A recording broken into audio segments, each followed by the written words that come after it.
Hey guys, my name is Zach. Welcome to a quick look at my home collection.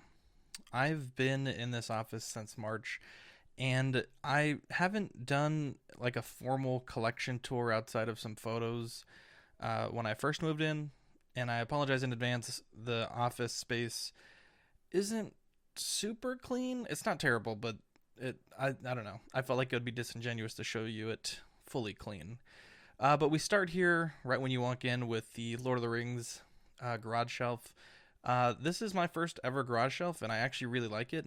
It's pretty easy to light, and you can fit a ton of things on it. You can see I have Lord of the Rings, and then I also have some D&D models there on the right.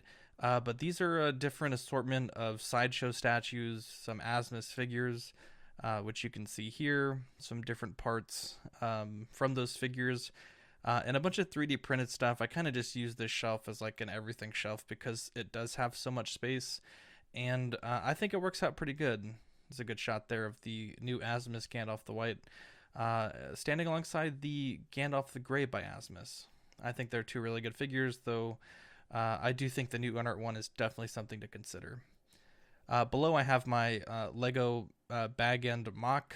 I had kind of done some stuff for Halloween and got lazy and never took it down, so it's usually not that spooky looking. And then down below, I have some Funko Pops and some assorted statues. Shout out to Mark Pearson, he gave me the Frodo that's down there. Up here on the second wall, I have a bunch of miscellaneous 12th scale, 10th scale McFarlane stuff, along with kind of my collection of TVC stuff at the moment. I've been collecting TVC, I want to say since May, so certainly not as long as a lot of people out there, but I do enjoy it. I do try to pick them up when I can, and yeah, it's definitely a fun scale, and you can get really cool things like this Razor Crest, which, despite my not ordering it, I ended up picking it up in the secondary market, and it's pretty neat. You can see more 3D printed stuff throughout the office. Obviously, big fan of 3D printing, so you'll see quite a bit of that. And yeah, so this is the Iron Studios 1/10 scale Rex. I think it's one of the best statues ever created, personally, alongside the Hammond Collection Rex, which is a pretty decent $50 toy, to be honest. Below, I have some more Sideshow stuff, the Miles Morales, Baby Yoda. We also have, I want to say this is a Diamond Select bust, their half scale bust, quote unquote, of Gypsy Danger, and a Blizzard Studios Diva with Mecha. I have this amazing sword courtesy of Lane Legend Kramer. Unfortunately, it didn't fit on my Lord of the Rings area of the collection, but this is beautiful. Aragorn's sword from Lord of the Rings. You'll love to see it.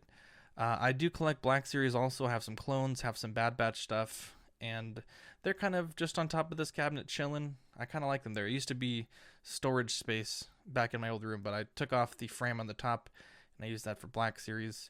You can see a lot of different Lego projects. Everything's kind of tilted toward the left because this cabinet is in the corner. And this is one thing I hope to rework eventually is, kind of how I have this area of the collection displayed. I wish it would be angled more like it used to, but it kind of was a waste of space. And there up top is my Gypsy Danger, my favorite figure ever made, despite my issues with NECA. On the top of my Detolfs, I do have some random 3 3/4 stuff. I have this wonderful Howard the Duck compliments of Paul Schreiber. Thank you very much for that. It was a wonderful Christmas gift. And in my Detolfs, you can see I kind of have been really getting into miniatures lately, which if you watch the show, you understand that. I have my Imperial Fists army here, which I've painted, but I don't think I'm ever going to play a game with, along with my Death Corps of Krieg. I have my Minas Tirith army here, or Men of Gondor, which I still need to finish with my amazing Gandalf the White, which is probably my favorite model I've ever painted, if I can be completely honest. We also have Nate Scamander, The Godfather, Adonis Creed, Magneto, and Mysterio. Some great villains there on the bottom. To the right, I have this Raven Guard army, which I bought kind of on a whim, and I'm trying to sell it. It was fully painted when I bought it, but I don't know. It was kind of a impulse buy, and yeah, not my favorite purchase ever.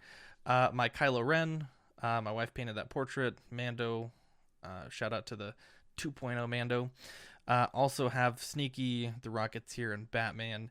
And on the bottom, some Gunslingers, the Blade Runners, and Django, one of my favorite movies of all time. And yeah, those are my Detolfs. I've had them for, I want to say, a little over a year and a half, maybe 2 years, and I do like them. Up top, more Mando stuff, premium format by Sideshow. I still really like it, outside of maybe the weird pants positioning. Up top here, I do have my McFarlane Avatar figures. I think that they're really well done. And I also have the Batman figures by Mafex. And here's a look at my desk. It's usually not this messy, but I've been doing a bunch of making a bunch of stands for 3 3/4 and 6-inch scale figures, and I've been needing to test out fitments and everything like that. You can see on the computer there's a bunch of stands on a build plate, and yeah, it's usually not this messy.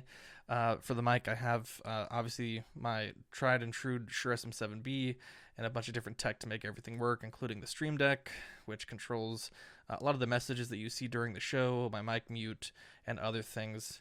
And as a simplification, this is what my mic setup looks like. A lot of content creators ask us about our mics. For me personally, I use the Shure SM7B, which connects with an XLR to a cloud lifter, which connects to the Scarlett Solo as my audio interface, and that connects to the PC. I know a lot of you guys probably don't care about that, but I do get asked that question quite a bit. Up top, I have my big Millennium Falcon. Shout out to Rainer for helping me get this, and Watto Scrapyard for some 3D printed parts. I actually did custom work on this, so this is what the ship would look like when you open it out of the box. And I did a real nice weathering job on it with black and brown acrylic paint and a little bit of dry brushing and some other things. And I think, honestly, it turned out really good. It's definitely one of the, I would say, one of the standout pieces of my collection. Looking around the room again one last time, this is, a little bit smaller than my previous office, but it's nice because, I own this house. I can do whatever I want with it. I don't have to ask anyone if I want to drill or add a cabinet or do anything. It's definitely a special feeling. And yeah, I hope you guys enjoyed looking at this tour. Closing the door here, you can see I have a really nice Lord of the Rings print and a drawing that Dean the Dream Martin, my co-host, my best friend, made me of my character from D&D O's All the Wise, which when I stream, it's looking at me all the time. So I've been very fortunate to get many Dean the Dream Martin originals throughout the years, and I usually switch out that image there from time to time. But yeah, I try to keep it as clean as possible. Again, the desk maybe being the exception because we spend so much time streaming there, and that's also where I do most of my hobbying and 3D printing prep and finishing and sizing and stuff like that. So, yeah, this is what the office looked like when I first moved in. This is probably like 3 or 4 days after moving in. So comparing to what you just saw, I think it's come quite a ways. I do a lot of 3D printing, as mentioned many times on the show, and also on the throughout this video, which you can see here, a print is actually just finishing.